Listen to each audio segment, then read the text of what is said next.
నా పేరు పెనుగూరి శైమి. నేను 7వ తరగతి చదువుతున్నాను. మంచుకొండలో జిల్లా పరిషత్ ఉన్నత పాఠశాల గవర్నమెంట్ స్కూల్లో చదువుతున్నాను. నేను మండలం రాణాపలం మండలం, జిల్లా ఖమ్మం జిల్లా. ఈ తెలంగాణ రాష్ట్రం అనే ఒక రాష్ట్రంలో చదువుతున్నాను. నేను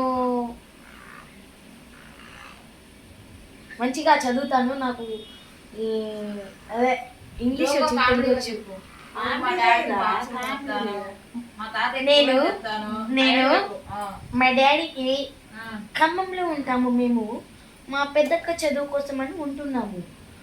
అయితే మా డాడీ ఏమో ఇక్కడ ఉంటారు. మా డాడీకి, మా తాతకి, మా పెదనాన్నకి నేననేదంటే మిలిటరీ సర్దులు మోస్తాను. అంటే కూరలు పువ్వులు మోస్తాను. నేను కూరలు పువ్వులు మోసుకొచ్చి ఇక్కడికి పెట్టి నేను బడికి వెళ్తాను. బడికి వెళ్ళి మళ్ళా వారం వచ్చిందనుకో, మళ్ళీ మా అమ్మ వస్తుంది. మా అమ్మ మంచి కమ్మగా తొనకల కూర వండుతుంది. ఆ తొనకల కూర ఏంటంటే, ఆ తొనకల కూర మంచి కమ్మగా ఉంటుంది, టేస్ట్ ఉంటుంది. ఒక రౌండ్కే అయిపోద్ది. మా తాత 4 ట్రిప్పులు వస్తాడు బోటి. సాయంత్రం పచ్చడి నూరిద్దిగా. ఇక పచ్చడి వేసుకొని తింటామే. ఇక మా తాత ఒక రూమ్ కట్టుకుంది. ఆ రూమ్లో ఉంటాడు.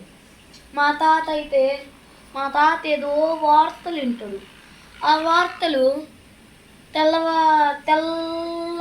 ఎంతసేపు అయినా పెడతాడు, కానీ టీవీ బంద్ చేయడు. ఎట్టు నిద్రపోతాడు. మా పెదనాన్న ఏంటంటే, మా పెదనాన్నకి పిల్లం వదిలేసి 20 సంవత్సరాలు అయింది. 20 సంవత్సరాలు అయింది. ఒక బిడ్డ పుట్టింది. ఆ బిడ్డ ఇప్పుడు పెళ్ళిడికి వచ్చింది. కానీ మా పెదనాన్న కాడ రూపాయి లేదు. ఎట్లా బిడ్డ పెళ్ళి ఎట్లా చేయాలా అని ఆలోచిస్తాడు. భూమి ఉంది మా పెదనాన్నకి, కానీ ఆ భూమి మరి ఏమైందో తెలియదు. మా తాత